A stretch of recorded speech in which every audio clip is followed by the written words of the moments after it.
আসসালামু আলাইকুম ওয়া রাহমাতুল্লাহি ওয়া বারাকাতুহু। ওয়ালাইকুম আসসালাম ওয়া রাহমাতুল্লাহ। ওয়ালাইকুম আসসালাম রহমতুল্লাহ বারাকাত। জি। আশা করি সকলেই ভালো আছেন। আলহামদুলিল্লাহ আপনাদের দোয়ায় আমিও ভালো আছি। তো আমাদের সময় হয়ে গিয়েছে ইতিমধ্যেই। তো আজকে আমরা মাবাদিউত তাফসিরের ৩ নাম্বার সবকটা পড়বো আরকি। মাবাদিউত তাফসিরের মোট সবক হচ্ছে ১০ টা। তো যেহেতু আমাদের হাতে সময় কম, আমরা নেসাবটা অবশ্যই শেষ করব। মাবাদিউত তাফসিরের ৩ নাম্বার সবকটা আজকে পড়বো এবং কিছু দেখিয়ে দিব আরকি। সবক তো অনেক লম্বা সবক। কিছু গুরুত্বপূর্ণ বিষয় আপনাদেরকে আজকে ইনশাআল্লাহ আলোচনা হবে। তো ৩ নাম্বার সবকটা আমরা সাজিয়েছি মূলত একটা তরবিয়তি মুজাকারা সিরিজ এর একটা অংশ বা একটা কিতাবের কিছু অংশ এখানে এনে আনা হয়েছে। যে আপনি কিভাবে কোরআন তেলাওয়াত করবেন। আমরা কোরআন জানবো, কোরআন পাঠ করব। আসলে কোরআন আমরা পড়ি, কিভাবে পাঠ করব কোরআন তেলাওয়াত? কোরআন তেলাওয়াতের পাঠের কিছু নিয়ম নীতি আদব আমরা ইতিমধ্যে পড়েছি। ঠিক আছে? তো এইবার আমরা এখানে একটু বিস্তারিত কিছু বিষয় জানবো। যেমন দেখেন এখানে মৌলিকভাবে কয়েকটা পয়েন্টে আমরা জানবো। প্রথম পয়েন্ট হচ্ছে কোরআন তেলাওয়াতের মাসনুন তরিকা। রাসূল সাল্লাল্লাহু আলাইহি সাল্লামের তেলাওয়াত, কোরআন তেলাওয়াতের ক্ষেত্রে কোন পদ্ধতিটি উত্তম? তাদাব্বুরে কোরআন সম্পর্কে সালাফদের কয়েকটি উক্তি, শেষ আবেদন। আচ্ছা। তো আমরা গত সবকে তেলাওয়াতের আদব সম্পর্কে পড়েছিলাম, মানে সংক্ষেপে আমরা পড়েছিলাম। তো এই সবকে আমরা একটু বিস্তারিত এবং হচ্ছে যে আহ, একটু ব্যাপকভাবে আর কি জানবো এই সবকে। যেহেতু কোরআন শুরু করব, দেখেন শুরুতেই আমরা শুরু করি। বিসমিল্লাহির রহমানির রহিম। আলহামদুলিল্লাহি রাব্বিল আলামিন ওয়াসসালাতু ওয়াসসালামু আলা আশরাফিল আমবিয়াই ওয়াল মুরসালিন ওয়া আলা আলিহি ওয়া আসহাবিহি ওয়া মান তাবিআহুম বিইহসান ইলা ইয়াউমিদ্দিন, আম্মা বা'দ। বলতেছে এমন কিছু বিষয় এখানে মুসান্নাফ এখানে উল্লেখ করবেন যেগুলো মুজাকারাতান মুসলমান ভাই হিসাবে আমাদের জানাটা দরকার। আমরা প্রতিদিন এই কোরআন তেলাওয়াত করি, এটা আমাদের একটা আবশ্যকীয় আমল। তো যেসব আমল আমরা প্রতিদিন খুব এহতিমামের সাথে করে থাকি, কোরআন তেলাওয়াত তার মধ্যে অন্যতম। প্রতিদিন কোরআন তেলাওয়াত করা দরকার। তো আজকে আমরা কোরআন তেলাওয়াত নিয়ে কিছু মুজাকারা করার ইচ্ছা করেছি। আল্লাহ সুবহানাহু ওয়া তাআলা ইখলাস ও ইতকানের সাথে কথাগুলো বলার এবং আমাদের সবাইকে সেই মোতাবেক আমল করার তৌফিক দান করুক, আমিন। তো প্রতিদিন আমরা যে কোরআন তেলাওয়াত করি এবং সেই তেলাওয়াতটা কিভাবে হলে সেই তেলাওয়াত আল্লাহ এবং তার রাসূলের কাছে পছন্দনীয় তেলাওয়াত হবে এবং সেই তেলাওয়াতের হক কিছুটা হলেও আদায় হবে। সংক্ষেপে এটার উত্তর হচ্ছে, আমাদের তেলাওয়াতটা যদি জিন্দা তেলাওয়াত হয়, তেলাওয়াতটা শুধু তেলাওয়াত না হয়ে যদি তাদাব্বুর তাফাক্কুর সহকারে হয়, কোরআনের বিষয়বস্তু নিয়ে চিন্তা ভাবনা ও ধ্যানমগ্নতার সাথে হয়, আল্লাহর কথায় প্রভাবিত হয়ে তা থেকে উপদেশ গ্রহণের উদ্দেশ্য হয়, তাহলে সেই তেলাওয়াত হবে আল্লাহ এবং তার রাসূল সাল্লাল্লাহু আলাইহি সাল্লামের কাছে পছন্দনীয় তেলাওয়াত এবং এভাবে তেলাওয়াত করলে এই তেলাওয়াতের কিছুটা হলেও হক আদায় হবে ইনশাআল্লাহ। তো প্রথমে আমরা কোরআন তেলাওয়াতের মাসনুন পদ্ধতি সম্পর্কে জানব। মুহতারাম ভাই, প্রতিদিন আমরা যেই পরিমাণ তেলাওয়াত করি তার সবটা তাদাব্বুর সাথে সম্ভব না হলেও কিছু অংশ হলেও তাদাব্বুরের সাথে করার চেষ্টা করবে ইনশাআল্লাহ। অর্থাৎ তেলাওয়াতের ক্ষেত্রে ১ নাম্বার বিষয় হচ্ছে তাদাব্বুর করা আরকি। ঠিক আছে? যখন আমরা তেলাওয়াত করব তখন কিছু বিষয় তো আমরা দেখা গেছে আমরা তো পুরোটা বিষয় নিয়ে আলোচনা বা পড়তে পারবো না। দেখা গেছে পড়াশোনা করি।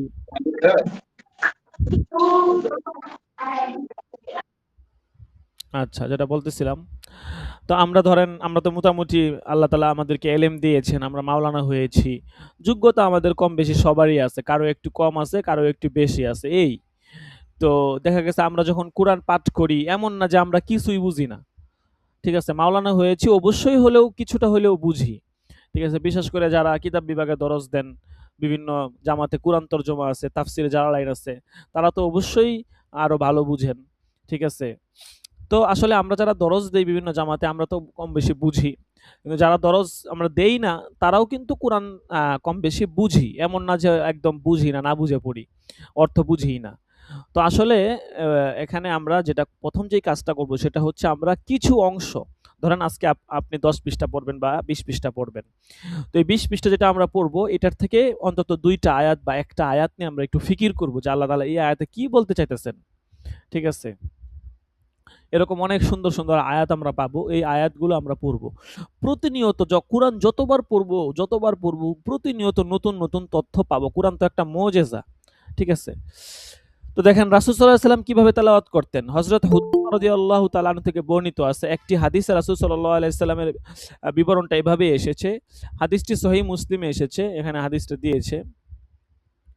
দেখেন মুসলিম শরীফের হাদিস। হযরত হুযায়ফা বিন ইয়ামান রাদিয়াল্লাহু তাআলা রাসূল সাল্লাল্লাহু আলাইহি ওয়াসাল্লামের রাতের নামাজ এবং সেই নামাজে তিনি কুরআন কিভাবে তেলাওয়াত করতেন তার বিবরণ দিচ্ছেন।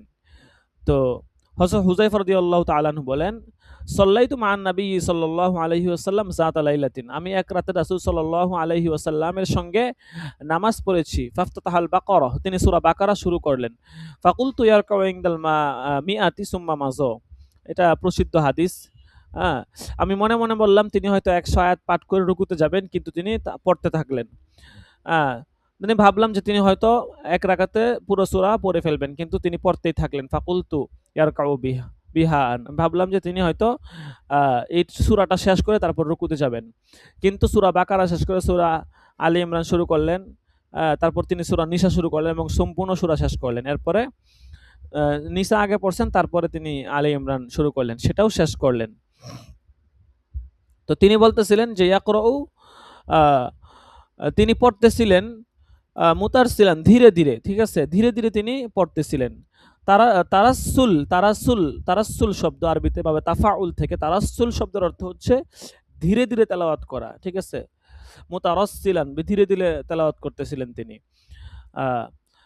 যখন তিনি কোনো আয়াতে পৌঁছাইতেন, ইযা মাররা বিআয়াতিন ফিহা তাসবিহুন সাব্বাহা, সেই আয়াতে যেখানে তাসবির কথা আছে তিনি সেখানে তাসবিহ পাঠ করতেন।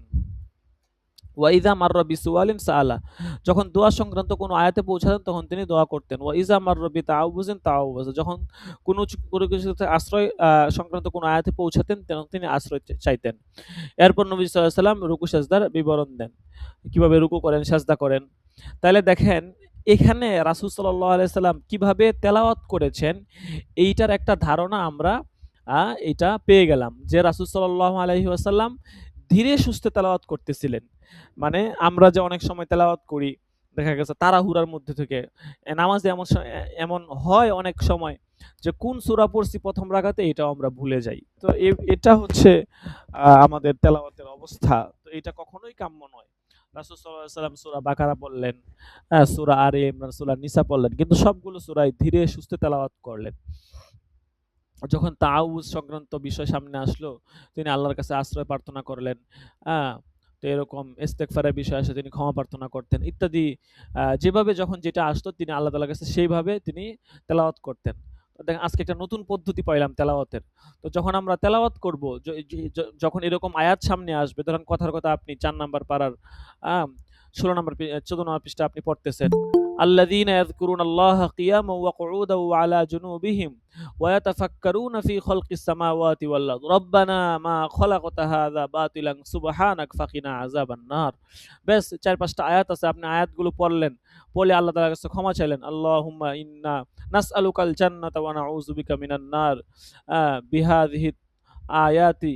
ঠিক আছে, বিহাযিহি তেলাওয়াতি, ঠিক আছে, বিওয়াসিলাতি হাযিহি তেলাওয়াত, এরকম দোয়া করলেন। ঠিক আছে, তেলাওয়াতের মাঝখানে বা তেলাওয়াত শেষ করে। তো কথা হচ্ছে যে যেই কাজটা যখন করা হয় ওটার প্রতিক্রিয়াটা তখন থাকে। ঠিক আছে, এখন একটা কাজ করলেন, এখন যদি ওইটার সাথে সাথে আপনি করেন ওইটার প্রতিক্রিয়া থাকবে, ওইটার প্রতিক্রিয়াটা পরে থাকে না। কথার কথা আমরা ক্লাস করি, ক্লাসের টাইম হচ্ছে এখন। তো এখন যখন আমরা ক্লাস করব, ক্লাস করতে করতে করতে আমাদের একটা অভ্যস্ত হয়ে গেছে, আমাদের ক্লাসের টাইমটা এখন, আমাদের একটা মাইন্ড সেট আপ হয়ে গেছে আমরা এই সময়টাতে ক্লাস করব। এই ক্লাসটা যদি কখনো ছুটে যায় দেখবেন যে পরবর্তীতে ওই ক্লাসটা করার জন্য যে একটা আগ্রহ বা ওইটা কিন্তু এরকম থাকবে না। প্রত্যেকটা কাজের একটা আপন জায়গা আছে, স্থান আছে। যখন আমরা তেলাওয়াত করব তো তেলাওয়াতের ওই জায়গাটাতে আমরা দোয়া করব, এভাবে রাসূল যেভাবে দোয়া করেছেন এভাবে আমরা দোয়া করব। তেলাওয়াতটা শেষ করে, পৃষ্ঠাটা শেষ করে অথবা পারাটা শেষ করে আমরা দোয়া করব যে আল্লাহ তাআলা এই তেলাওয়াতের উসিলায়, এই সূরার উসিলায়, এই আয়াতের উসিলায় যেন আল্লাহ তাআলা আমাদেরকে ক্ষমা করে দেন। তো এই হাদিস থেকে কিন্তু আমরা এই শিক্ষাটাই পাই যে কোরআন তেলাওয়াতের ক্ষেত্রে রাসূল সাল্লাল্লাহু আলাইহি সাল্লামের সুন্নত হচ্ছে অর্থের প্রতি লক্ষ্য রেখে চিন্তা ভাবনার সাথে ধীরে ধীরে তেলাওয়াত করা এবং আয়াতের বিষয়বস্তু দ্বারা প্রভাবিত হওয়া। তাসবিহ সংক্রান্ত আয়াত পড়লে সঙ্গে সঙ্গে তাসবিহ পড়া, দোয়া সংক্রান্ত আয়াত পড়লে দোয়া চাওয়া, কোনো কিছু থেকে আশ্রয় চাওয়া সংক্রান্ত আয়াত পড়লে তা থেকে আশ্রয় চাওয়া। নামাজের ভিতরেই তেলাওয়াত যদি এমন হয় তাহলে বাইরে কেমন হওয়া উচিত সেটা একটু কল্পনা করুন।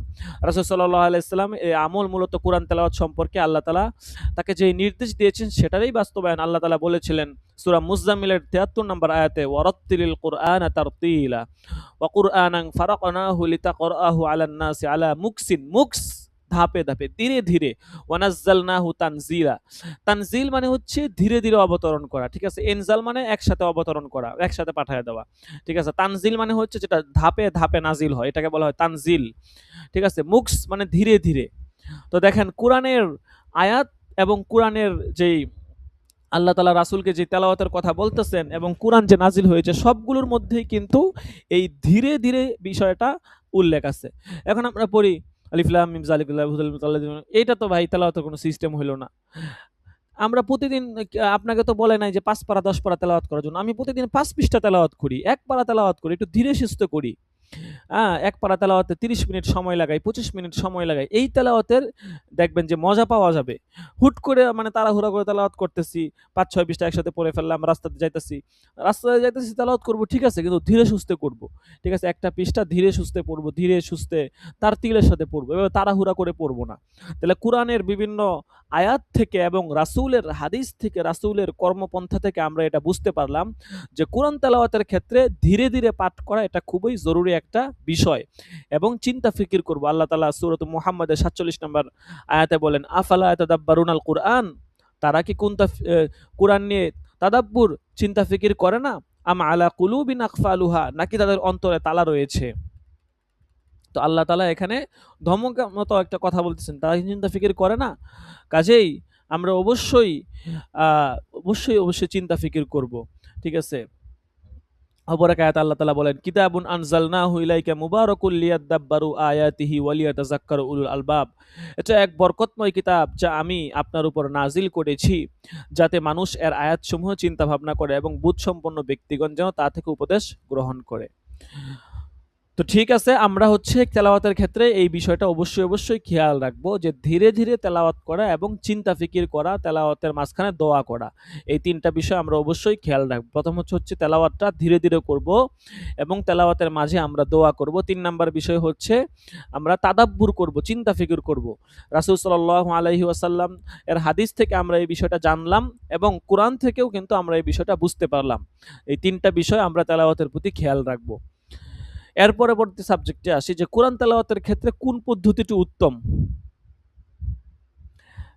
কিভাবে তেলাওয়াত করব। দেখেন ইমাম ইবনুল কাইয়িম রাহমাতুল্লাহ আলাইহি তার জাদুল মাআদ ফি হাদি খায়রিল ইবাদ সাল্লাল্লাহু আলাইহি ওয়াসাল্লাম কিতাবে এই প্রসঙ্গে খুব সুন্দর একটি আলোচনা করেছেন। প্রসঙ্গটি হচ্ছে কোরআন তেলাওয়াতের ক্ষেত্রে কোন পদ্ধতিটি উত্তম, ধীরে ধীরে অল্প অল্প তেলাওয়াত করা না তাড়াহুড়া করে বেশি তেলাওয়াত করা। খুব সুন্দর আলোচনা। এতক্ষণ তো আমরা একটা মুতলাক আলোচনা পড়ছি, এখন মুসান্নিফ এখানে স্পষ্ট আলোচনা নিয়ে আসছেন।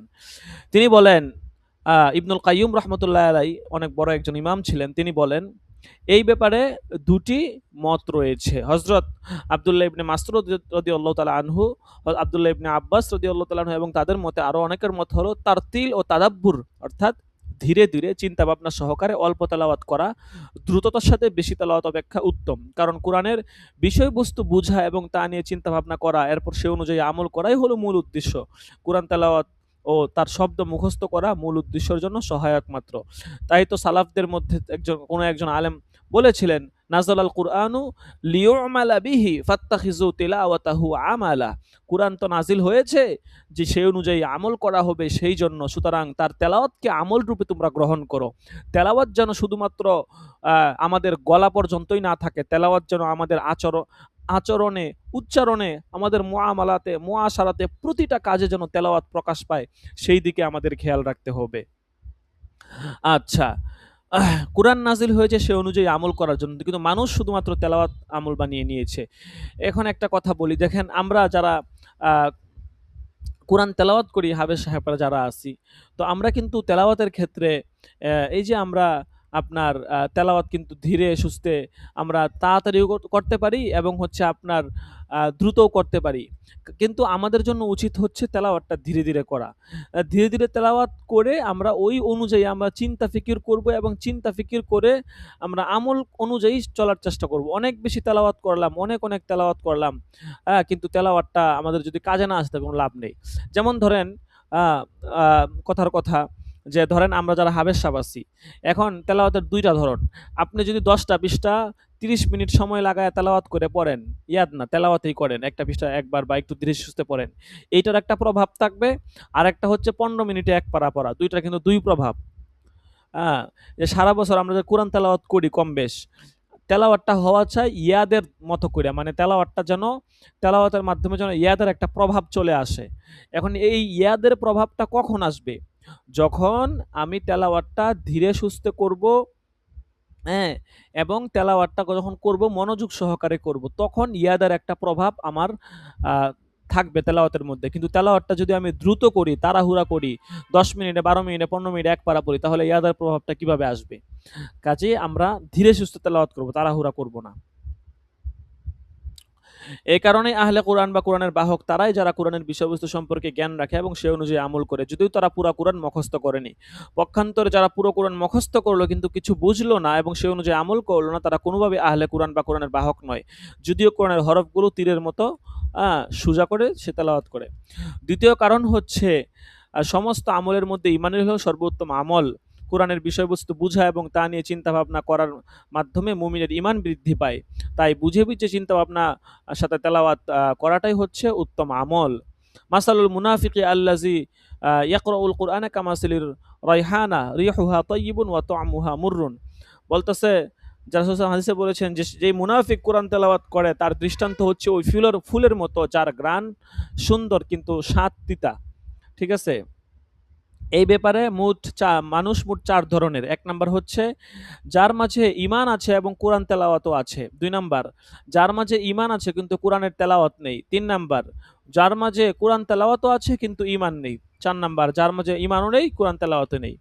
উলামায়ে কেরাম বলেছেন, ফাকামা আন্না মান উতিয়া ঈমানান বেলা কুরআনিন আফযলু মিম্মান উতিয়া কুরআনান বেলা ঈমানিন।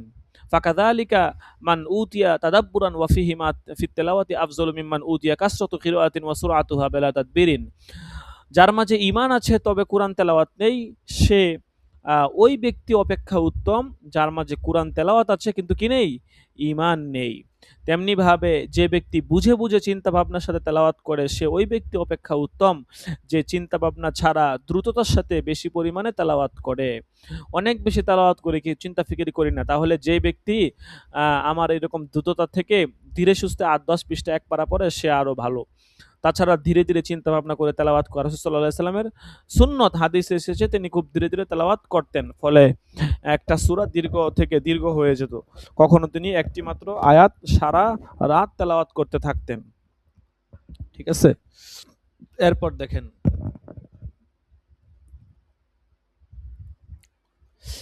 প্রথম মত এটা গেল।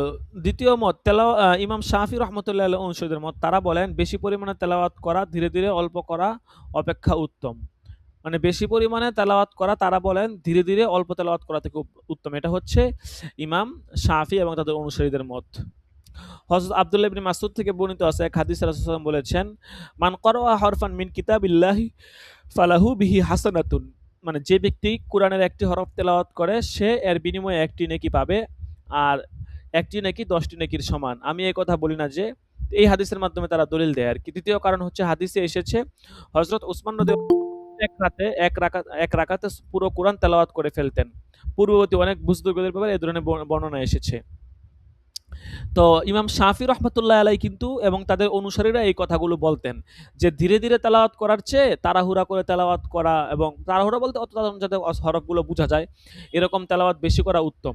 তো ইমাম ইবনুল কাইয়িম রহমতুল্লাহ আলাই এটার জবাব দিচ্ছেন, তিনি বলেন এ ব্যাপারে সঠিক কথা হচ্ছে ধীরে চিন্তা ভাবনা সহকারে তেলাওয়াত সবের মানের দিক থেকে ঊর্ধ্বে। পক্ষান্তরে তাড়াহুড়া করে বেশি পরিমাণে তেলাওয়াত সবের সংখ্যার দিক দিয়ে বেশি। এর দৃষ্টান্ত হলো যেমন একজন অনেক দিরহাম সৎকা করলো, আরেকজন অতি মূল্যবান একটি মাত্র মুক্তা সৎকা করলো। দুইটার মধ্যে কিন্তু অবশ্যই কি আছে? পার্থক্য আছে। ১ কেজি মুড়ি আর ১ কেজি চালের পরিমাণ তো সমান, কিন্তু আহ, আপনার দুইটার মধ্যে কিন্তু পার্থক্য আছে বাহ্যিক দৃষ্টিতে, এরকম আর কি। সহি বুখারীতে বর্ণিত এক হাদিসে এসেছে, হযরত কাতাদা রাদিয়াল্লাহু তাআলা আনহু বলেন, আমি হযরত আনাস রাদিয়াল্লাহু তাআলা আনহুকে রাসূল সাল্লাল্লাহু আলাইহি ওয়াসাল্লামের তেলাওয়াত সম্পর্কে জিজ্ঞাসা করলাম। উত্তরে হযরত আনাস রাদিয়াল্লাহু তাআলা আনহু বলেন, কানা ইয়ামুদ্দু মাদ্দান, তিনি ধীরে ধীরে তেলাওয়াত করতেন। হযরত আবু জামরা রাহমাতুল্লাহি আলাইহি বলেন, আমি একবার হযরত আব্দুল্লাহ ইবনে আব্বাস রাদিয়াল্লাহু তাআলা আনহুকে বললাম, আমি খুব দ্রুত তেলাওয়াত করতে পারি, কখনো এক রাতে একবার কিংবা দুবার পুরা কুরআন তেলাওয়াত করে ফেলি। আল্লাহু আকবার। আমার কথা শুনে তিনি বললেন, যে এভাবে তেলাওয়াত করা অপেক্ষা আমার কাছে ধীরে ধীরে একটি মাত্র সূরা তেলাওয়াত করা অধিক উত্তম।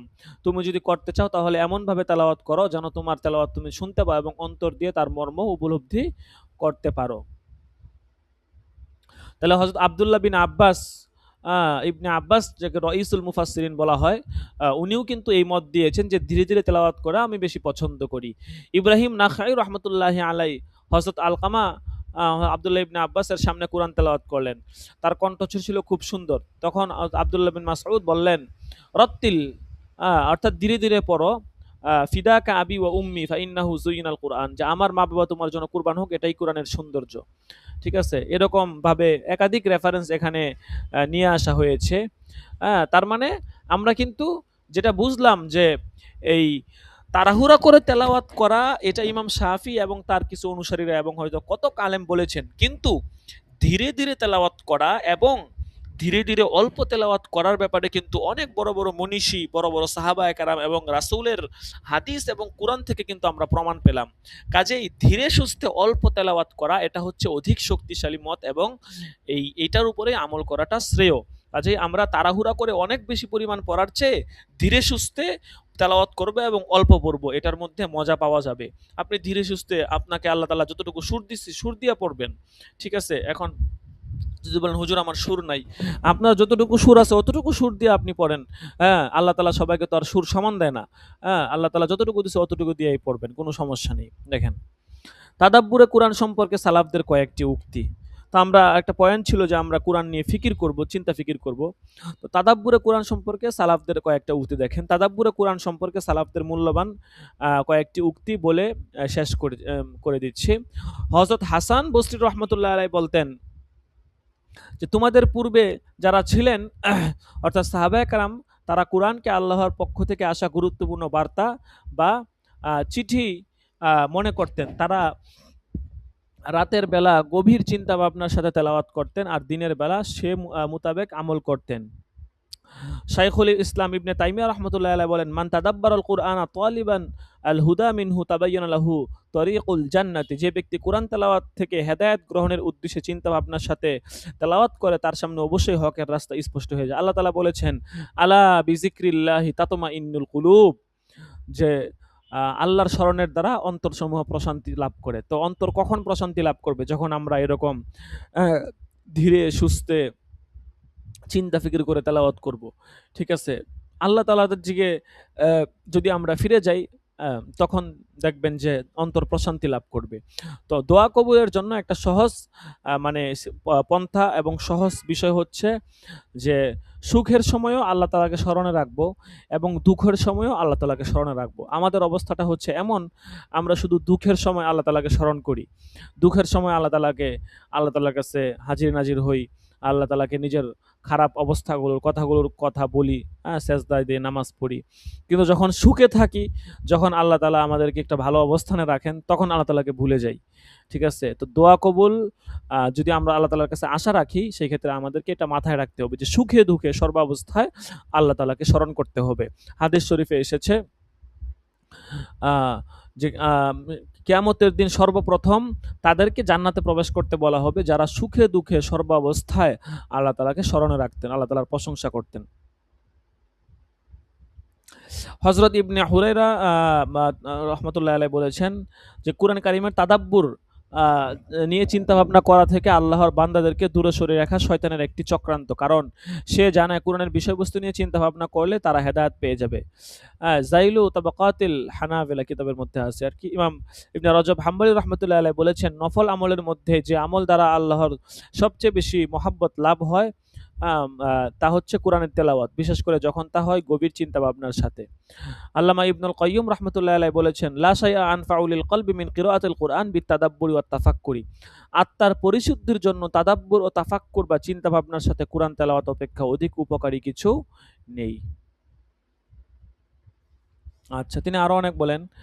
আচ্ছা, এরপরে মুসান্নেফ একটা আবেদন করেছেন, ঠিক আছে? আমিও আপনাদের কাছে যেটা আবেদন করব, সেই আবেদনটা হচ্ছে যে আমরা অবশ্যই আ আ কোরআন তেলাওয়াত করব এবং তেলাওয়াতগুলা এইভাবে ধীরে সুস্থে করব, তাদাব্বুর করে করব, চিন্তা ফিকির করে করব। এখানে শেষে দেখেন কিছু কিতাবের কথা বলা হয়েছে যে এই কিতাবগুলো যদি আমরা মুতালা করি তাহলে কিন্তু আমাদের কোরআন সম্পর্কে আমরা অনেক জানতে পারবো। এর মধ্যে একটা হচ্ছে দীপ্তিময় কোরআন, সৈয়দ আবুল হাসান আলী নদভী রহমতুল্লাহি আলাই, আলী মিয়া নদভীর একটা কিতাব দীপ্তিময় কোরআন। গত একটা মিটিং ছিল আমাদের, আপনাদের একজন শিক্ষার্থী ভাই, ওনাকেও বলেছিলাম তাফসীর বিভাগে পড়াশোনা করেন, মিটিংয়ে থাকার জন্য। উনি সৈয়দ আবুল হাসান আলী নদভীর একটা ঘটনা আমাদের কাছে বললেন। আমাদের নুরুল হক রহমানী সাহেব, শায়েখ মাহাদুর শায়েখ ইলিয়াস রহমতুল্লাহ আলাইহি প্রতিষ্ঠানের মুতাইম সাহেব, যে আরবি কোর্স করান যে উনি, আরবি আদব সাহিত্যের উপর যে উনার অনেক অভিজ্ঞতা, তো মোটামুটি নামকরা ব্যক্তিত্ব। উনি আমাদের এই যে সংগঠন আছে আমাদের অত্র এলাকার সংগঠনের হচ্ছে যে আপনার প্রধান মানে উপদেষ্টাদের মধ্য থেকে একজন গুরুত্বপূর্ণ উপদেষ্টা। তো উনি আমাদেরকে একটা ঘটনা, তখন আলেমদের একটা খাস প্রোগ্রাম ছিল আর কি, অনেক আলেম উপস্থিত ছিলেন। তো সেখানে একটা ঘটনা বললেন যে এই যে আপনার সৈয়দ আবুল হাসান আলী নদভী উনার এবং যাত্রাবাড়ি শায়েখের একটা ঘটনা বললেন, যে যাত্রাবাড়ি শায়েখ ওনাদেরকে এই ঘটনা 2004 সালে যখন উনি দাওরা পড়েন তখন ওনাদেরকে শুনিয়েছেন। তো যখন যাত্রাবাড়ি শায়েখ পড়াশোনা করেন তখন একজন উস্তাদ, কোনো এক উস্তাদ উনার মাথায় 2টা কথা ঢেলেছিল। উস্তাদরা অনেক সময় দেখা গেছে অনেক কথা ছাত্রদেরকে বলে থাকে। বলেন কম বেশ সকল উস্তাদের মন মস্তিষ্ক তো আর এক হয় না। তো 1 নাম্বার কথা বলেছিল যে আবুল হাসান আলী নদভী উনার দিকে কখনো আগাবে না। মানে উনার লেখা, উনার রচনা, উনার সম্পর্কে কখনো আগাবে না। উনি হচ্ছে মানে লেখালেখি যেহেতু করে, যারা লেখালেখি করে এরা তো চাপাবাজ হয় বা এদের লেখার জোর থাকে, কলমের জোরে অনেক কিছু বলে ফেলে আরকি। মানে নেগেটিভ কথা আরকি বলেছিল। 2 নাম্বার বলেছে যে বয়ানুল কুরআন এটা কখনো পড়বে না। ঠিক আছে? তো এই যাত্রাবাড়ির শায়েখ উনি দীর্ঘদিন পর্যন্ত এই কথাগুলো ওনার মাথায় ছিল, এই 2টা কথা। তো যখন সৈয়দ আবুল হাসান আলী নদভী রহমতুল্লাহি আলাই, উনি তো একজন বড় ব্যক্তিত্ব ছিলেন। ঠিক আছে? তো উনি যখন বাংলাদেশে আসছেন, হ্যাঁ, বাংলাদেশে আসার পরে বিভিন্ন জায়গাতে উনি প্রোগ্রাম করতেন ওই সময়টাতে 2000 আপনার আমি সৈয়দ আবুল হাসান আলী নদভীর যিনি ওনার যে ছাত্র সুলতান জৌক নদভী রহমতুল্লাহি আলাই এবং আরো কয়েকজন ছিলেন, তাদেরকে আলহামদুলিল্লাহ সচক্ষে দেখার সৌভাগ্য হয়েছে যখন আমরা সাইনবোর্ড পড়াশোনা করি 2012-13 14-15 সালের দিকে। তখন আল্লামা আহমদ শফি, তারপর হচ্ছে আব্দুল হাই পাহাড়পুরি রহমতুল্লাহি আলাই, এরপর আরো অনেক বড় বড় উস্তাদরা, অনেক বড় বড় বুজুর্গরা সাইনবোর্ড আসতেন। মানে সাইনবোর্ড পড়াশোনার কারণে আল্লাহ তাআলা ওনাদেরকে মানে সচক্ষে দেখার আসলে তৌফিক দিয়েছেন। আসলে এটা অনেক বড় একটা নিয়ামত। এখন তো আসলে দেখেন কি বলবো, আপনি দেখেন একটা কথা, যেহেতু কথার কথা উঠেই পড়ছে, এরকম অনেক কাজ দেখবেন বড় বড় বুজুর্গরা ইখলাসের সাথে শুরু করে যায়, কিন্তু পরবর্তীতে ওই ইখলাসটা আর থাকে না। যেমন সবচেয়ে বড় দৃষ্টান্ত আপনাদেরকে যদি দেই, কলরবের কথা যদি বলি, আল্লামা আমাদের মরহুম আইনুদ্দিন আলাজাত রহমতুল্লাহ কত ইখলাসের সাথে উনার প্রতিটা সঙ্গীত, প্রতিটা কথা যেন মানে মানে শুনলে মনে হয় যে কলিজা ফাইটে যায়। ঠিক আছে? উনার কথা থেকে যেন কথা না, মানে সঙ্গীত না, মনে হয় যে আপনার ইখলাস বের হইতেছে। ঠিক আছে? উনার প্রতিটা কথা।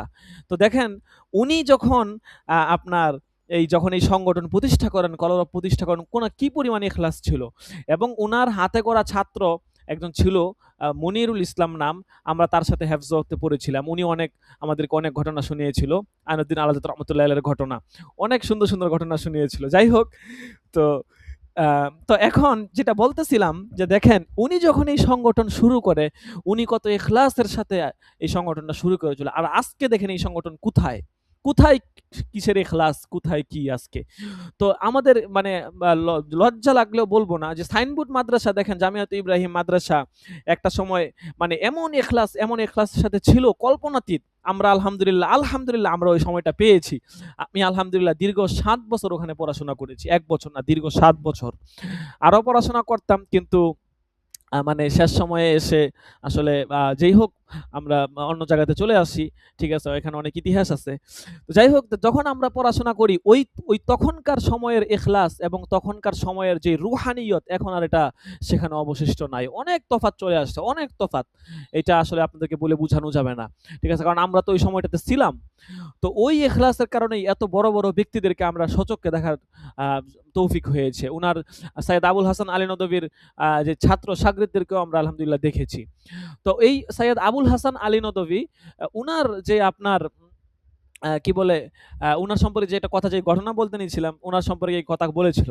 তো উনি যখন বাংলাদেশে আসছে, বিভিন্ন প্রোগ্রাম হচ্ছিল, তখন যাত্রাবাড়িতে বিভিন্ন মাদ্রাসায় প্রোগ্রাম হচ্ছিল। তো যাত্রাবাড়ির শায়েখকে অনেক উস্তাদরা, অনেক হুজুরা বলতেছিল, "হুজুর, আবুল হাসান আলী নদভীকে আমাদের এখানে ডাকেন। সবাই উনাকে বিভিন্ন জায়গাতে উনারা যাচ্ছে, প্রোগ্রাম করতেছে। আমাদের যাত্রাবাড়িতে তো একেবারে ডাকার দরকার।" তো উনি মানে অনেকটা বাধ্য হইছে। কারণ সব উস্তাদরা যখন বলতেছে, তো উনি তো আসলে তখন পারে না। তখন অনেকটা বাধ্য হয়েই উনি বলছে যে, "ঠিক আছে, তো আপনারা যেহেতু বলতেছেন ঠিক আছে, কিন্তু আমি ব্যক্তিগতভাবে উনাকে বেশি একটা ভালো জানি না।" তো যাই হোক, পরে উনাকে যখন আনছে, উনি আবুল হাসান আলী নদভী যখন যাত্রাবাড়ি বড় মসজিদে যখন বয়ান দিচ্ছিলেন, উনি ১০ মিনিট বা ১৫ মিনিট কথা বলছেন। বলতেছে যে উনি যখন কথা বলতেছিলেন, যাত্রাবাড়ির শায়েখ তখন নিচে বসা ছিলেন। তো উনি হচ্ছে যে আপনার এই কথা শুনে উনার চোখ দিয়া গড়গড়, গড়গড় করে পানি পড়তেই আছে, পড়তেই আছে। তো যখন আলোচনা শেষ হইছে, তো উনি উঠে মানে উনি একদম উনার কাছে বিনীতভাবে করজোড়ে ক্ষমা চেয়েছেন। কারণ শায়েখ, আপনি আমাকে ক্ষমা করে দেন। আমি আপনার সম্পর্কে অনেক ভুল কথা শুনেছি, অনেক ভুল জানতাম। কিন্তু আজকে আপনার কথাবার্তা শুনে আসলে আমার সমস্ত ভুল ধারণা দূর হয়ে গেছে। আপনি আমাকে ক্ষমা করে দেন। যাই হোক, এই একটা বিষয় ছিল। উনার ব্যক্তিত্ব সম্পর্কে বললাম আরকি। এরপরে বয়ানুল কুরআন সম্পর্কে যেটা বলল, যে বয়ানুল কুরআন সম্পর্কে উনার অনেক কথাবার্তা ছিল। তো অনেক বিষয় আছে, কিন্তু বয়ানুল কুরআন উনি পড়বেন না। উনি সমস্ত তাফসির করছেন, কিন্তু বয়ানুল কুরআন পড়বেন না। যেহেতু বয়ানুল কুরআন সম্পর্কে একটা নেগেটিভ কথা বলা হয়েছিল। বয়ানুল কুরআনের লেখক হচ্ছেন আল্লামা আশরাফ থানভী রাহমাতুল্লাহি আলাইহি। যে ওটা উনি যেটা লেখছেন। তো পরবর্তীতে উনি একদিন হিম্মত করে চিন্তা করলেন যে বয়ানুল কুরআন পড়েই দেখি বয়ানুল কুরআনে কি আছে। তো যখন বয়ানুল কুরআন পড়লেন, তখন উনার কলিজা ঠান্ডা হয়ে গেল। পড়তেই মন চায়। কারণ বয়ানুল কুরআন হচ্ছে এমন তাফসির, এই বয়ানুল কুরআনের মধ্যে আপনার কুরআনের যত তাফসির আছে, সমস্ত তাফসিরের সার-নির্যাস বলা হইছে। সার-নির্যাস। একদম মানে মাখাস, যেটা অন্যান্য তাফসিরে যেটা খাস, এখানে আমটা বলা হয়েছে। সার-নির্যাস বলা হয়েছে। তো যেটা বলা উদ্দেশ্য, উনি এই কথাগুলো বলে আশরাফ আলী থানভী রহমতুল্লাহ আলাইহির ব্যক্তিত্ব, মর্যাদা, উনার কৃতিত্ব সম্পর্কে আর কি উনার এগুলো বলতেছিলেন। এই যে আপনার বর্তমানে বড় বড় যারা আলেম উলামারা দেখেন, বাংলাদেশে যারা বড় বড় আলেম উলামারা ছিলেন, মুফতি ফজলুল হক আমিনী, শাইখুল হাদিস আজিজুল হক সাহেব রহমতুল্লাহ আলাইহি, হাফিজ হুজুর, সহ আরো যারা ছিলেন, সকলেই কিন্তু আশরাফ আলী থানভীর একদম হাতে করা ছাত্র ছিলেন। ঠিক আছে? তো যাই হোক, এই যে সৈয়দ আবুল হাসান আলী নদভী, উনিও আশরাফ আলী থানভী রহমতুল্লাহ আলাইহির ছাত্র ছিলেন। তো যাই হোক, এই যেটা বলতেছিলাম, তো উনাদের যে লেখা, এইগুলো আমরা পড়বো। আল ফাউজুল কাবীর, এটাও আমরা পড়তে পারি। তাওজিহুল কুরআন, আল্লামা তকি উসমানী সাহেবের লেখা আছে, এবং তাওজিহুল কুরআনের যে ভূমিকা আছে, আল্লামা আব্দুল মালিক সাহেবের ভূমিকা, এটাও আমরা পড়বো ইনশাআল্লাহ। তো আসলে প্রতিটা কথা হচ্ছে যে আমরা যদি আমাদের চিন্তা ভাবনাকে ঠিক রাখি এবং আমরা যদি মেহনত করি, আমরা মেহনত করলে আমরা ওই পর্যায়ে পৌঁছাতে পারবো। কিন্তু আমাদের মেহনত থাকা লাগবে। মেহনত যদি না থাকে, তাইলে আমরা পৌঁছাতে পারবো না। আপনি আজকে দেখেন দুনিয়াতে যেই কাজেই করেন, আপনি যেই কাজেই করি না কেন, আমি একটা ব্যবসা করতেছি, ব্যবসা নিয়ে আজকে তারা সাকসেস হয়েছে কেন? তারা মেহনত করছে, প্রচুর শ্রম দিছে, সময় দিছে, রাত-দিন খাটছে, তারা মেহনত করছে, তারা উঠে গেছে। এইটাই। আপনি এই যে অনেক সময় মনে হতে পারে যে দেখেন, অ্যা অ্যা একবার এক শিল্পীর কথা বলি। নাম বলব না, নাম বললে সবাই চিনে ফেলবেন। নাম বলব না, নাম ছাড়াই বলি। এক শিল্পী, নামকরা শিল্পী, এক নাম বললে চিনে ফেলবেন। তো আমি মাঝে মধ্যে ভাবতাম যে যারা শিল্পী বা যারা হচ্ছে যে আপনার যে কিছু প্রফেশন আছে, যে মনে হয় যে সহজেই মনে হয় হয়ে যায়। ঠিক আছে? তো আমি ভাবতাম যে হয়তো এই প্রফেশন গুলো খুব সহজ। আল্লাহ কণ্ঠ দিছে, গজল-টজল গায়া একটা ভাইরাল-টাইরাল হয়ে গেছে, মনে হয় সহজেই। আমার এরকম ধারণা ছিল আরকি। তো কোনো এক কারণে এরকম একটা তথ্য এবং ভিডিও তাদের সামনে আমার সামনে আসলো আরকি। তো আমি দেখলাম যে এই যে শিল্পী অ্যা অ্যা সে একটা অনুষ্ঠানে, একটা প্রোগ্রামে বলতেছে যে, "আজকে আমি এতটুকুতে আসছি, এইটা আসার পিছনে তার অনেক কষ্ট হইছে। অনেক মানে অনেক পরিশ্রম কাঠ-খড় তাকে পুহাইতে হইছে। মানে শুধু যে সে কণ্ঠ আছে, কণ্ঠের জোর দিয়া আজকে এই পর্যায়ে এসে চলে আসছে এইটা না। হ্যাঁ? সে এখানে আসছে এটার পিছনে অনেক ইতিহাস, অনেক কষ্ট, ত্যাগ তিতিক্ষা দিয়া তারপরে সে আজকে একটা পর্যায়ে আসছে আরকি। তো আসলে যে যেই লাইনেই বড় হইছে, ঠিক আছে? যে যেই লাইনেই আগায়ে গেছে তার সেটার জন্য তাকে মেহনত করতে হয়। আমরা কুরআন নিয়ে পড়বো, কুরআন বুঝবো, কুরআন জানবো। আমরা যতটুকু আগ্রহ, শ্রম দিব, মেহনত করব আমরা ততটুকুই আগাইতে পারবো। যখন এই যে আমরা যখন সাইনবোর্ড যখন পড়াশোনা করি, কাফিয়া বা সরবে কয় বছর হবে। আপনাদের আ উস্তাদ আছেন একজন, আ উস্তাদ হচ্ছেন আপনাদের মুফতি রুহুল আমিন সাহেব, যিনি আপনাদেরকে সবক দিয়েছেন কিনা জানি না। হয়তো উনি আপনাদেরকে পড়াবেন। ঠিক আছে? হ্যাঁ, বৃহস্পতিবার দিন মনে হয় পড়াবেন। তো উনি আর আমি এবং সাথে আরেকজন ছিল কিনা আমি জানি না। আমরা আ আপনার সরাবেকায়ার বছর একবার আমরা একটা বিষয়ে আরকি, তখন তো অত ইয়া ছিল না। তো আমরা ভাবলাম যে আমরা কয়েকজন বড়, বড় আলেমের সাথে দেখা সাক্ষাৎ করব। ঠিক আছে? তো সর্বপ্রথম আমরা আব্দুল মালেক সাহেবের কাছে যাই। ঠিক আছে? তো আমাদের নিয়ত ছিল মানে আমরা একটা বিষয় নিয়ে পরামর্শ করব। তো আমরা ভাবছি যে আমরা একটা কাজ করব। আমরা বড়, বড় উস্তাদদের সাথে, মুরুব্বিদের সাথে পরামর্শ করব। তো আমরা রাত্রের বেলা আপনার তখন হচ্ছে রাত ৮ঃ০০-৯ঃ০০ বাজে। অনেক অন্ধকার। আমরা চিনি না এই হেমায়েতপুর, শাহবাড়ি দিক দিয়ে ভিতরে কেরানীগঞ্জ তখন তো জঙ্গল-টঙ্গল ছিল। এখন না একটু ইয়া হইছে। প্রায় আজ থেকে প্রায় ৮-১০ বছর আগের কথা। ২০০০ আপনার ১৬-১৭ বছর ১৭ সালের কথা। রাত্রে বেলা তখন আমরা এক সিএনজিতে উঠলাম, গেলাম। পরে আ এই আপনার সিএনজি থেকে নামছি। তো নামার পরে আমাদের সাথে, সাথে আরেকজন হুজুর নামছে আরকি। তো হুজুর আমাদেরকে জিজ্ঞেস করতেছে যে, "আপনারা এত রাতে এখানে কেন?" কারণ এখানে কারণ এই এখন আপনার মার্কাজুদ-দাওয়া যেখানে আছে আপনারা গেছেন কিনা জানি না। গেলে দেখবেন। ওখানে দেখা গেছে আপনার নিরিবিলি জায়গা কিন্তু। ঠিক আছে? এখন তো হয়তো একটু মোটামুটি বা তখন একদম নিরিবিলি ছিল।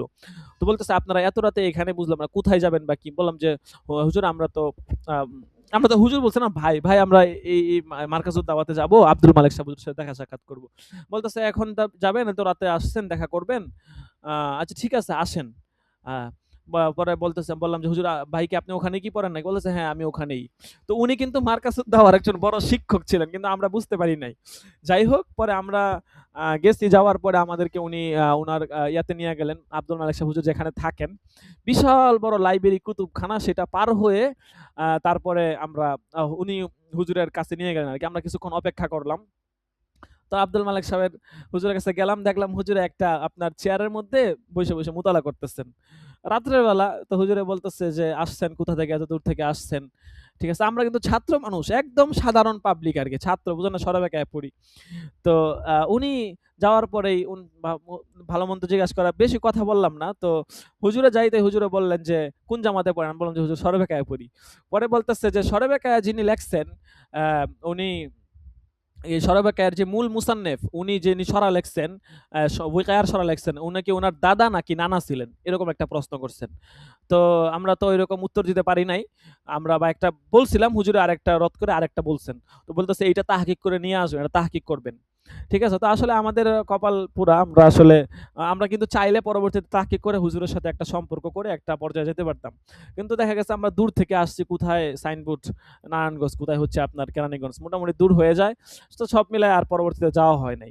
তো দেখেন যেটা বলতেছিলাম, তা আমাদের আগ্রহ ছিল, আমরা মানে আগ্রহের কারণে আমরা কি কাজ করে ফেলছি ছাত্র জমানায়। এরকম আরো অনেক কাজ আছে। আগ্রহের কারণে আমরা আগ্রহের বশে করে ফেলছি।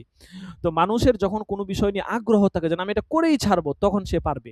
আর যদি আগ্রহ না থাকে, তখন এটা আসলে করাটা সম্ভব না। কাজেই আমরা যে লাইনে যতটুকু আগাইতে চাই, আমাদেরকে ঐরকম মেহনত করতে হবে। মেহনত ছাড়া ভাই আসলে দুনিয়াতে কোনো কিছুই সম্ভব না।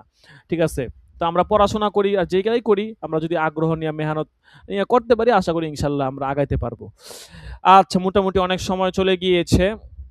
তো মাবাদি ও তাফসিরের আজকে আমরা কত নাম্বার সবক পড়লাম?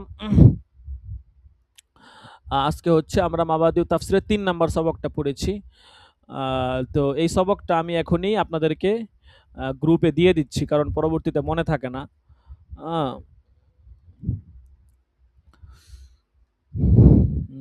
মাবাদিউত তাফসিরের 3 নাম্বার সবকটা আপনাদেরকে আমি গ্রুপে দিয়ে দিচ্ছি।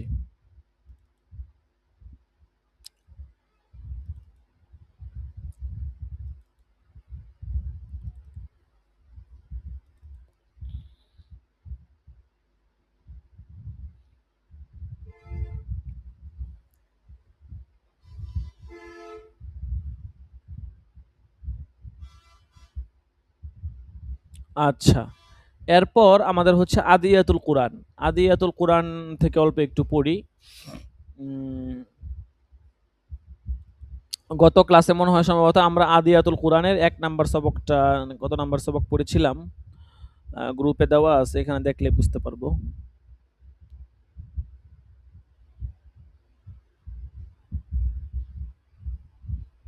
হ্যাঁ, আদিয়াতুল কুরআনের 1 নাম্বার সবক পড়েছিলাম আর কি। তো আজকে হচ্ছে আদিয়াতুল কুরআনের 2 নাম্বার সবকটা আমরা পড়বো ইনশাআল্লাহ। এগুলো ইনশাআল্লাহ আশা করি অল্প কয়েকদিনেই শেষ হয়ে যাবে, ঠিক আছে।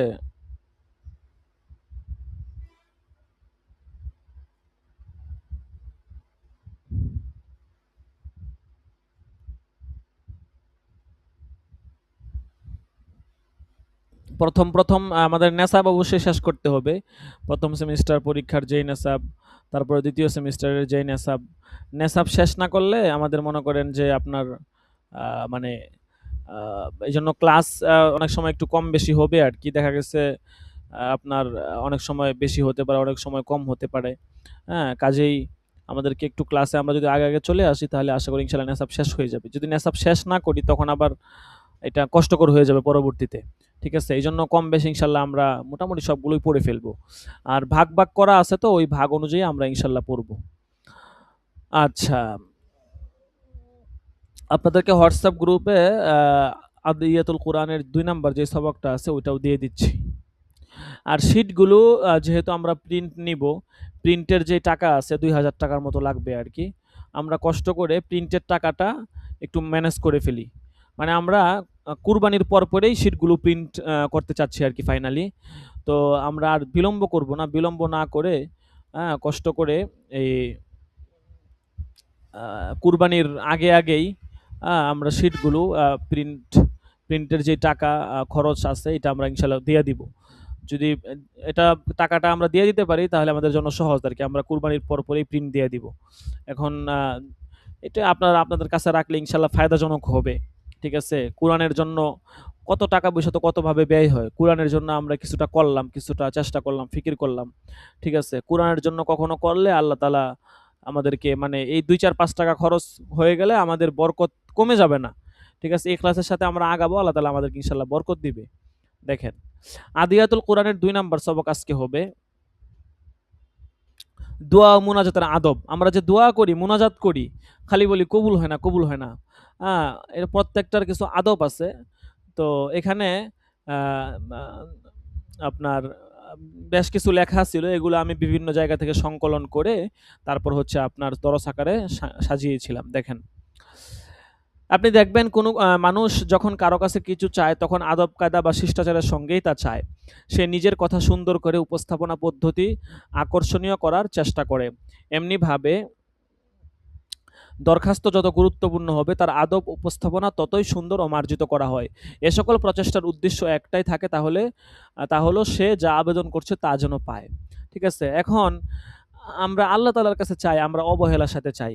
দোয়ার মধ্যে কোনো মনোযোগ থাকে না, অবহেলা সাথে আমরা চাই। তো এই অবহেলার সাথে চাইলে তো আমাদের মানে হবে না, ঠিক আছে। আল্লাহ রাব্বুল আলামিনের চেয়ে এমন বড় সত্তা কে আছে যার কাছে আদব কায়দা ও পূর্ণ শিষ্টাচার সহ প্রার্থনা করা যেতে পারে। হ্যাঁ, অপরদিকে দোয়া মোনাজাত যখন সর্বশ্রেষ্ঠ ইবাদত তখন অবশ্যই এটা আদায় করতে হবে। তার যত বিধিবিধান, শর্তাবলী, নিয়মকানুন, শিষ্টাচার আছে তার সবই পালন করতে হবে। লক্ষ্য থাকতে হবে যে আমরা এ প্রার্থনা যেন আল্লাহ তাআলার কাছে কবুল হয়। প্রার্থনার একটি শর্ত হলো এটা শুধুমাত্র আল্লাহর কাছে ও তারই উদ্দেশ্যে নিবেদিত হবে। আল্লাহর সঙ্গে দোয়ার সময় অন্য কোনো কিছুকে অংশীদার করা যাবে না, যেমন করে থাকে খ্রিস্টান ও মুশরিকরা। আল্লাহ রাব্বুল আলামিন বলেন, ওয়া আন্নাল মাসাজিদা লিল্লাহি ফালা তাদউ মাআল্লাহি আহাদা, যে এবং এই মসজিদ সমূহ হচ্ছে আল্লাহর জন্য, কাজেই তোমরা এই মসজিদের সঙ্গে অন্য কাউকে ডাকবে না, ঠিক আছে। আল্লাহর সঙ্গে অন্য কাউকে ডাকবে না। এরপরে আরো আয়াত আছে, কুল আরাআইতুম ইন আতাকুম আযাবুল্লাহি আও আতাতকুমুস সাআতু আগাইরাল্লাহি তাদউনা ইন কুনতুম সাদিকিন ইন্নাল্লাযিনা তাদউনা মিন দুনিল্লাহি ইবাদুন আমসালুকুম। আল্লাহ ব্যতীত তোমরা যাদের আহ্বান করো তারা তো তোমাদেরই মতো বান্দা। ওয়াল্লাযিনা তাদউনা মিন দুনিহি লা ইস্তাতিউনা নাসরাকুম ওয়ালা আনফুসাহুম ইয়ানসুরুন। আল্লাহ ব্যতীত তোমরা যাকে আহ্বান করো তারা তো তোমাদের সাহায্য করতে পারে না এবং নিজেদেরও নয়। এ সকল আয়াতে আল্লাহ ব্যতীত কথাটি দ্বারা ওই সকল বস্তু ও ব্যক্তিকে বোঝানো হয়েছে যাদের কাছে প্রার্থনা করা হয়, হোক তা গাছপালা, পাহাড়, পর্বত, চাঁদ, সূর্য, আগুন, নবী, অলি, পীর, দেব দেবী ও প্রতিমা। রাসূলুল্লাহ সাল্লাল্লাহু আলাইহি সাল্লাম তার চাচাতো ভাই ইবনে আব্বাসকে নসিহত করেছিলেন, হে খুকা, আমি তোমার কয়েকটি কথা শিক্ষা দিব। আল্লাহকে হেফাজত করো, আল্লাহ তোমাকে রক্ষা করবেন। আল্লাহকে হেফাজত করো, তুমি তাকে সামনে পাবে।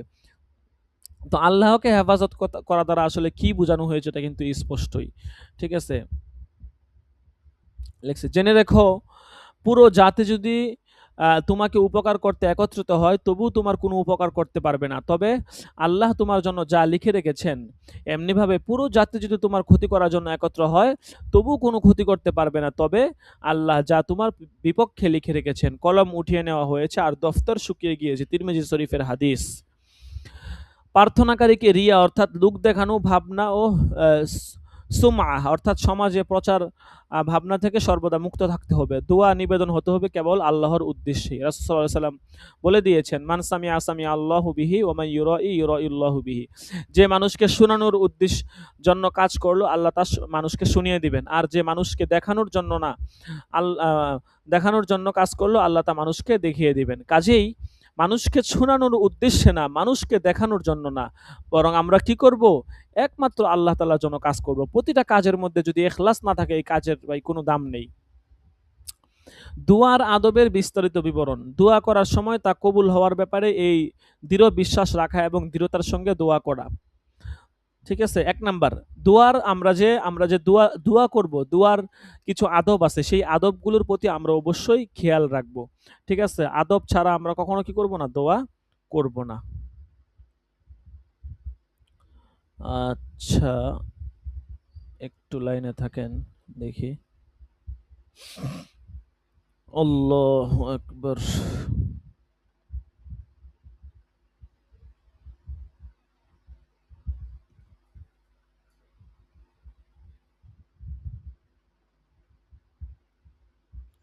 আসসালামু আলাইকুম। জি হযরত, আমাদের তো ক্লাস হচ্ছে, ক্লাসে আসবেন না? ক্লাসে আসেন। ও ছিলেন এতক্ষণ? ও আচ্ছা আচ্ছা। ও আচ্ছা, ভাবলাম যে আপনি চলে গেলেন নাকি। আচ্ছা, ক্লাসে আসেন না, শেষ হয়ে যাবে, অল্প সময় হবে আর। ঠিক আছে, শেষ হয়ে যাবে। ঠিক আছে, কষ্ট হবে না, আসেন, অল্প সময় তো, একদিন তো আসেন।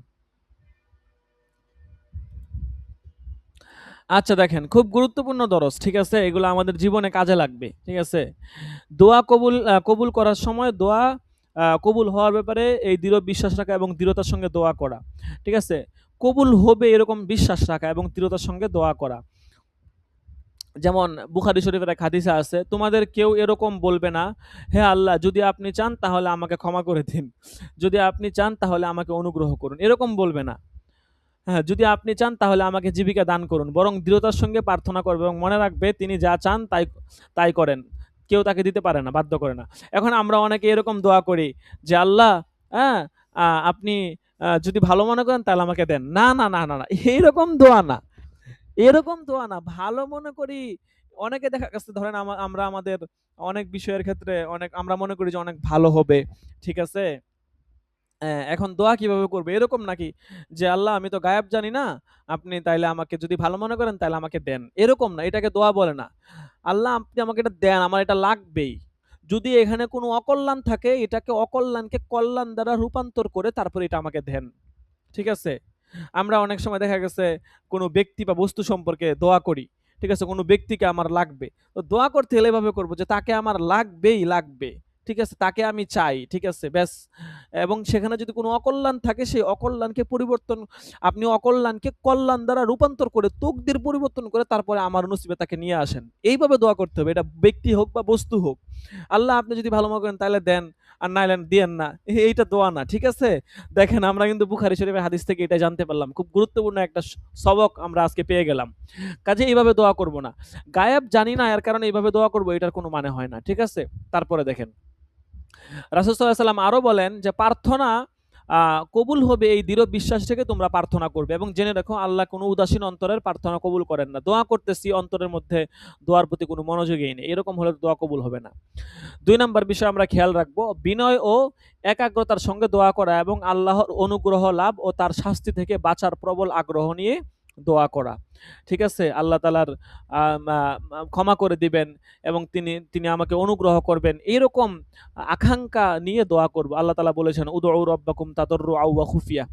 আ অপর এক আয়াতে আছে ইন্নাহুম কানু ইউসারিউনা ফিল খায়রাতি ওয়া ইয়াদউনানা রাগবা ওয়া রাহাবা। তারা সৎকর্মে প্রতিযোগিতা করে ও তারা আমার কাছে প্রার্থনা করে আশা ও ভীতির সঙ্গে, এবং তারা থাকে আমার নিকট বিনীত।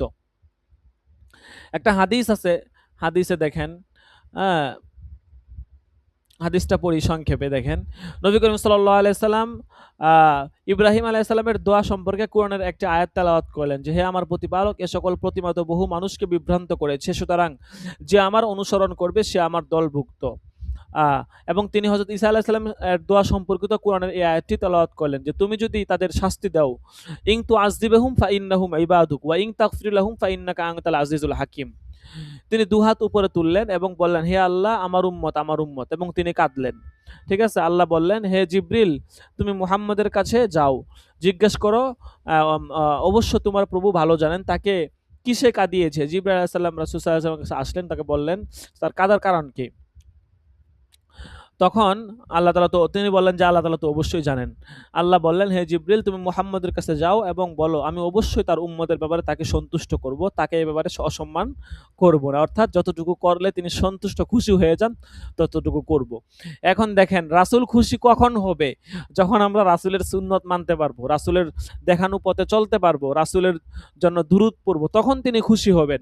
রাসূল যদি কিয়ামতের ময়দানে দেখে যে আমি তার সুন্নতেই মানি না, আমি তার প্রতি দুরূদ পড়ি না, তার প্রতি সম্মান করি না, তখন তো রাসূল কখনোই আমার প্রতি খুশি হবেন না। এইজন্য আমাদেরকে রাসূলকে খুশি করার চেষ্টা আমাদের করতে হবে। ৩ নাম্বার আদব, আল্লাহর কাছে অত্যন্ত বিনীতভাবে ধর্ণা দেওয়া এবং নিজের দুর্বলতা, অসহায়ত্ব ও বিপদের কথা আল্লাহর কাছে প্রকাশ করা। ও আইয়ুব, শুধু আয়াতগুলো পড়ে যায়, আপনারা আয়াতগুলো তর্জমা পারেন, আপনারা শীটটা তারপর বিস্তারিত পড়ে নেবেন। ও আইয়ুবা ইয নাদা রাব্বাহু আন্নী মাসসানিয়াদ দুররু ওয়া আনতা আরহামুর রাহিমিন। আরেক আয়াতে আছে ক্বালা রাব্বি ইন্নী ওয়াহানাল আযমু মিন্নী ওয়াশতাআলার রাসু শাইবাও ওয়া লাম আকুম বিদুআইকা রাব্বি শাকিয়্যা। ওয়া ইন্নী, দেখেন এখানে তার দুর্বলতা প্রকাশ করতেছে। ওয়া ইন্নী খিফতুল মাওয়ালিয়া মিন ওয়ারাই ওয়া কানাত ইমরাতি আকিরা, আমার স্ত্রী হচ্ছে বন্দা, ফাহাবিলি মিন লাদুনকা ওয়ালিয়্যা। রব্বানা ইন্নী আসকানতু মিন যুররিয়্যাতি বিওয়াদিন গায়রি যি যারইন ইনদা বাইতিকাল মুহাররম রব্বানা লিয়ুকিমুস সালাহ ইলা আখিরিল আয়া। ৪ নাম্বার আদবের প্রতি আমরা খেয়াল রাখবো, দোয়ায় আল্লাহ তাআলার হামদ এবং রাসূলের প্রতি দুরূদ পাঠ করা। ঠিক আছে? দোয়ায় আমরা আল্লাহ তাআলার প্রশংসা করব এবং দোয়া শুরু করার আগে দুরূদ শরীফ পাঠ করব, তারপর হচ্ছে দোয়া করব। ৫ নাম্বার দেখেন আল্লাহর সুন্দর নামসমূহ ও তার মহৎ গুণাবলীর দ্বারা দোয়া করা। আল্লাহ তাআলা বলেন ওয়ালিল্লাহিল আসমাউল হুসনা ফাদউহু বিহা। আল্লাহ তাআলার যে ৯৯টা নাম আছে, এই ৯৯টা নাম নিয়ে দোয়া করবেন, তাহলে আল্লাহ তাআলা দোয়া সহজে কবুল করবেন। অনেক বড় বিপদে থাকলে আল্লাহ তাআলা এই নামগুলা নিবেন, এই নামগুলা নিয়ে তারপরে হচ্ছে ইনশাআল্লাহ দোয়া করবেন, আল্লাহ তাআলা ইনশাআল্লাহ দেখবেন দোয়া কবুল করবেন। ৬ নাম্বার যে আদব সেটা হচ্ছে পাপ ও গুনাহ স্বীকার করে প্রার্থনা করা। নিজের পাপ এবং গুনার কথা স্বীকার করে প্রার্থনা করব। সাদ্দাদ বিন আউস রাদিয়াল্লাহু নবী করিম সাল্লাল্লাহু আলাইহি সাল্লাম থেকে বর্ণনা করেন সেরা ইস্তেগফার বা ক্ষমার বার্তা তুমি এভাবে বলবে যে হে আল্লাহ তুমি আমার প্রতিপালক, তুমি ছাড়া সত্যিকার কোনো মাবুদ নেই, তুমি আমাকে সৃষ্টি করেছো। ওই যে সাইয়্যিদুল ইস্তেগফার যেটা আর কি, এটা পড়বো। আল্লাহুম্মা আনতা রাব্বি লা ইলাহা ইল্লা আনতা খলাকতানি ওয়া আনা আবদুক ওয়া আনা আলা আহদিক ওয়া ওয়া'দিকা মাসতাতা'তু আউযু বিকা মিন শাররি মা সানা'তু আবুউ লাকা বিনি'মাতিকা আলাইয়া ওয়া আবুউ লাকা বিযামবি ফাগফিরলি ফা ইন্নাহু লা ইয়াগফিরুয যুনুবা ইল্লা আনতা। ঠিক আছে? এই সাইয়্যিদুল ইস্তেগফার আমরা যারা পারি তো পারি, আর যারা পারি না তারা সাইয়্যিদুল ইস্তেগফারটা শিখে নিব, এবং এই সাইয়্যিদুল ইস্তেগফার পাঠ করে আমরা বিনীতভাবে কায়মনা বাক্যে আল্লাহর কাছে দোয়া করব। ৭ নাম্বার যে আদবের প্রতি আমরা খেয়াল রাখবো, প্রার্থনাকারী নিজের কল্যাণের দোয়া করবে, নিজের বা কোনো মুসলিমের অনিষ্টের জন্য দোয়া করবে না, কারো অকল্যাণের জন্য দোয়া করবে না। ঠিক আছে? দেখেন, যখন কোনো মুমিন ব্যক্তি দোয়া করে, যে দোয়াতে কোনো পাপ থাকে না ও আত্মীয়তার সম্পর্ক ছিন্ন করার বিষয় থাকে না, তাহলে আল্লাহ ৩ পদ্ধতির কোনো এক পদ্ধতিতে তার দোয়া অবশ্যই কবুল করে নেন। যে দোয়া সে করেছে তা হুবহুব সেভাবে তা কবুল করে নেন, অথবা তার দোয়ার প্রতিদান আখিরাতের জন্য সংরক্ষণ করেন, কিংবা দোয়ার মাধ্যমে তার দিকে আগমান কোনো বিপদ তিনি দূর করে দেন। এই কথা শুনে সাহাবা কেরাম বললেন, আমরা তাহলে অধিক পরিমাণে দোয়া করতে থাকবো। রাসূল সাল্লাল্লাহু আলাইহি সাল্লাম বললেন, তোমরা যত প্রার্থনা করবে আল্লাহ তার চেয়ে অনেক বেশি দোয়া কবুল করতে পারেন। তিনি আরো বলেন, বান্দার দোয়া কবুল হয় যদি তাতে পাপ বা আত্মীয়তার সম্পর্ক ছিন্ন করার কোনো কথা না থাকে।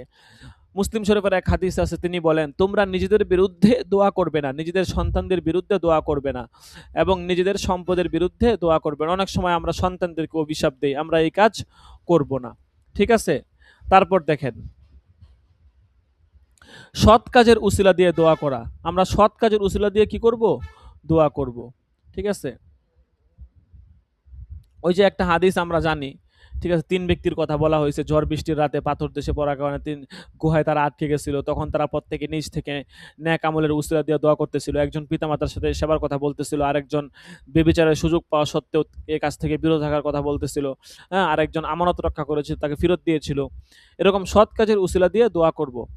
বেশি বেশি করে ও বারবার দোয়া প্রার্থনা করা। ইযা সাআলা আহাদুকুম ফালইউকসির ফাইন্নামা ইয়াসআলু রাব্বাহু।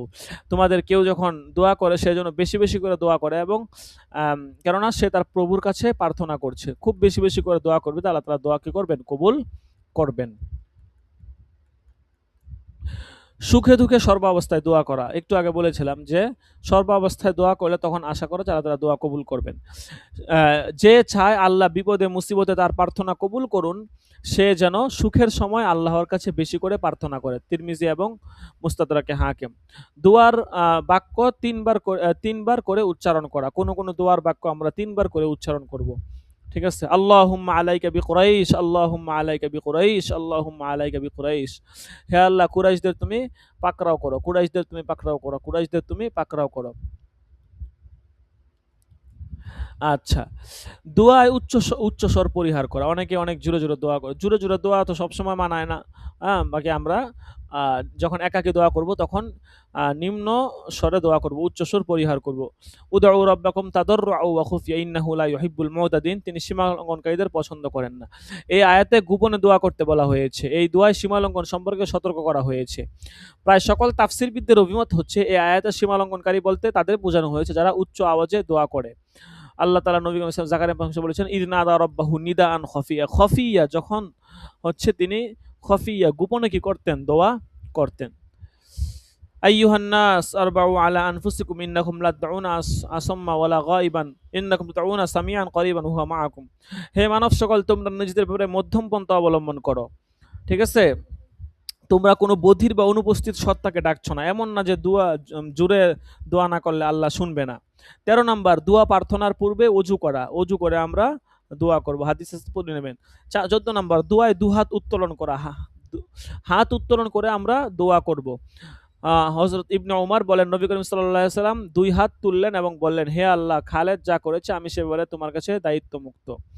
আবু মুসা বলেন, অতঃপর রাসূল সাল্লাল্লাহু আলাইহি ওয়াসাল্লাম ২ হাত তুললেন এবং বললেন, হে আল্লাহ, তুমি উবাইদ আবি আমেরকে ক্ষমা করে দাও। ঠিক আছে? তিনি এতটা হাত তুললেন যে আমি তার বগলের শুভ্রতা দেখতে পেলাম।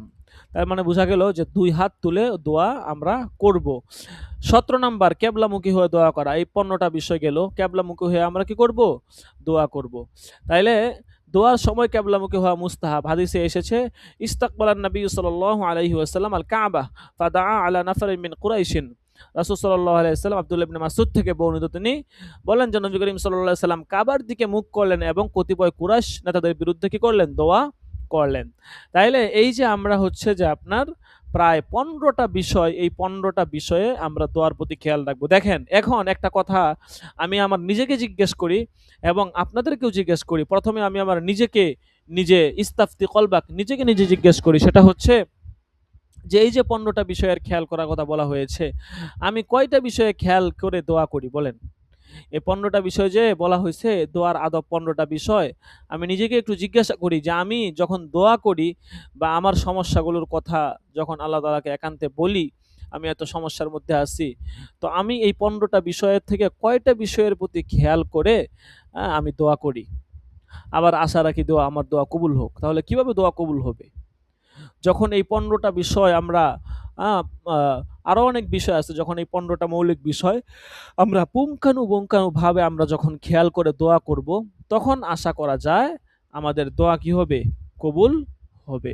কাজেই আমরা অবশ্যই দোয়ার যে আদবগুলো আছে, বিশেষ করে এই ১৫টা আদব, এই আদবের প্রতি খেয়াল করে কি করব? আমরা দোয়া করব। আল্লাহ তাআলা আমাদেরকে দোয়ার আদবগুলো পরিপূর্ণভাবে রক্ষা করে আল্লাহ তাআলার নিকট দোয়া করার তৌফিক দান করুক। আমিন। এখন হাজিরা হবে, আমরা হাজিরা দিয়ে দিব। ঠিক আছে?